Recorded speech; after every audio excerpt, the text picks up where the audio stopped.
Doom 3. It's both one of the most technically impressive games from the early 2000s, and also one of the most divisive games of all time. You either hate it or you love it. One of the main reasons, as I'm sure you're aware, is that this game is kind of... Doom 3 sets out to scare the player. It's a dark and atmospheric horror game. Now these days, due to the age of the game, it does lose a lot of the scariness that it once possessed. But if I know one thing, it's that putting a game into VR automatically makes it 10 times scarier. So what happens when such an iconic game is put into VR? Well, it turns out horribly and I hate it. So we aren't exactly going to be talking about the official version of the game. Instead, we'll be taking a look at the fully possessed mod for the BFG edition on PC. But why choose a fan-created mod over an actual official game released by the company that made the game in the first place? Well, for starters, you can only play the official version of the game through the PSVR, and I for one am not ready to shell out hundreds of my own doubloons just to play an inferior version of the game on an inferior headset and an inferior system. You can't even use motion controls to play the game. You're locked down to either using the aim controller or the DualShock, and I don't think anybody wants to play a VR game with a traditional controller. But now you might have a question, how does Fully Possessed succeed where Doom 3's official VR port fails? The original Doom 3 had a distinct atmosphere that we already discussed in the intro, one which I feel the BFG edition of the game sadly lost. My time will come, Megatron! Never! But despite this VR port running off of the BFG edition, it actually managed to retain a lot of the atmosphere seen in the original. Seeing the horrors that unfold in this game through my own eyes, rather than just on a flat screen, allowed me to really take in just how terrible this situation is. And it doesn't help that I'm constantly checking my back to make sure nothing's gonna sneak up on me. Personally, I'm pretty familiar with Doom 3, I generally know when something's gonna come and attack me, but regardless of my rational thinking of knowing where stuff is in this game, I still had that looming fear that something was gonna come out of nowhere. It doesn't even matter that I'm walking about with a massive shotgun that'll turn my enemies into literal ash. I'm still scared. Oh, shiver my timbers! The hell areas too, like I mean, just look at this, it's wonderful.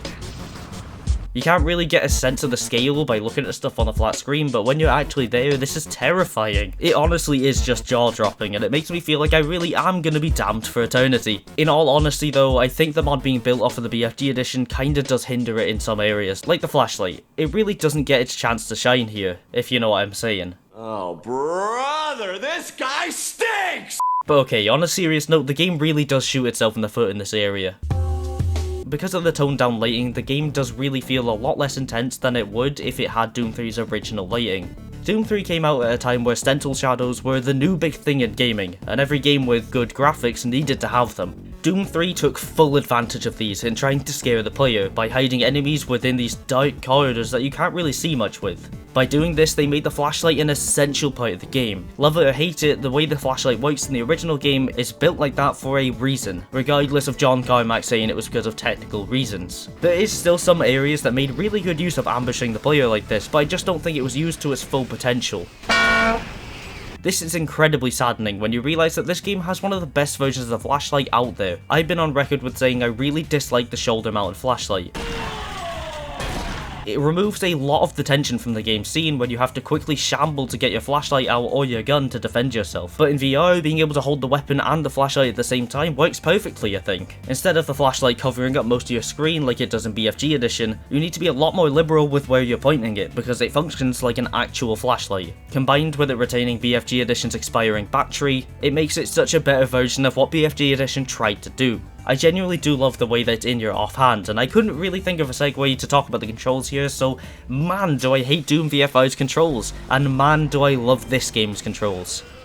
Yeah, Doom 3 in VR really doesn't have any of the issues I talked about with Doom VFI. Unlike Doom VFI, this game has pretty much support for every single VR controller you can think of. All the controls are also bound to genuinely comfortable parts of the controller, unlike VFI. The teleport was a big issue I had with VFI. You had to press down on the thumbstick, which was really uncomfortable to do. Whereas here, it's just on one of the normal buttons, which feels a lot nicer. We also finally have the ability to turn using the thumbstick.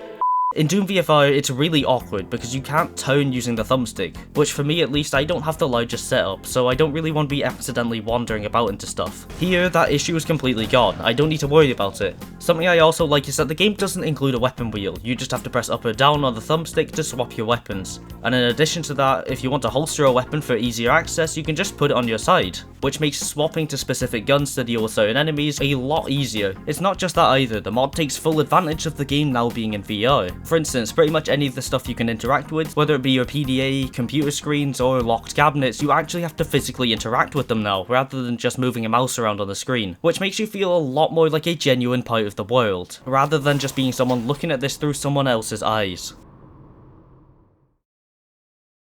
The game also has a massive wealth of options for the player to choose from. It's honestly up there with games like Half-Life Alyx in terms of its huge amount of accessibility. You can pretty much customize everything about the player experience to make sure the game is the most comfortable for you, which is really important when making a game for VR, because unlike flat screen, VR is a lot harder to get used to for certain people.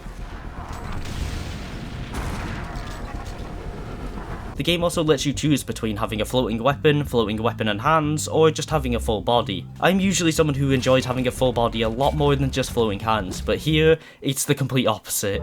Despite the genuine quality of most of the work here, the game does begin to show its ugly side with a lot of this stuff. The model for the player character was not made with VR in mind, and you can really tell when you're using it. Even just moving about has the player's torso moving up and down really aggressively. Even your arms look pretty janky, and unfortunately this is not where the jank in this game ends. Whether it be filmmaking or making a cutscene for a game, camera angles exist for a reason. They make things look nice and they convey information to the viewer, so having the ability to look around freely really does make this game look pretty funny. We get to see the hilarious side of where animators didn't do anything because it wasn't in the frame, and the most of this is seen with the character's legs. Like, look at his legs, and his legs, and his legs, like, oh my god. Like, even look at his blank stare, he does not care what's going on here. I personally found this to be really funny, so I didn't really mind it that much. But for someone who's just experiencing this game for the first time, then I can see how it would break your immersion. But then again, why would you be playing this in VR for your first playthrough? This is definitely a great way to play Doom 3, better than the BFG edition anyway, but something I really want to disagree with is that this game is not the definitive way to play Doom 3, as many have said on the internet. The original will always reign supreme, and it's honestly the best experience you can get for this game. At the end of my Doom VFI video, I did suggest that maybe a Doom horror game would be a better suit for a Doom VR game, and I think that Doom 3 in VR just further proves my point. But what do you think of Doom 3 in VR? Have you played it? If so, what are your thoughts on it? Let me know in the comments down below. If you like this type of content, then I highly recommend clicking on the top video shown on screen. And if you want more Doom 3 content from me, then I recommend clicking on the playlist seen below it. If you enjoy this new style and direction for the channel, then don't be afraid to become a channel member. This allows you to have priority comments so that I can see them easier, and it also gives you a behind the scenes look at what's going on with future videos, whilst also being a great way to fund the creation of these videos. But other than that, that's all I have to say. So thank you for watching, and have a nice day.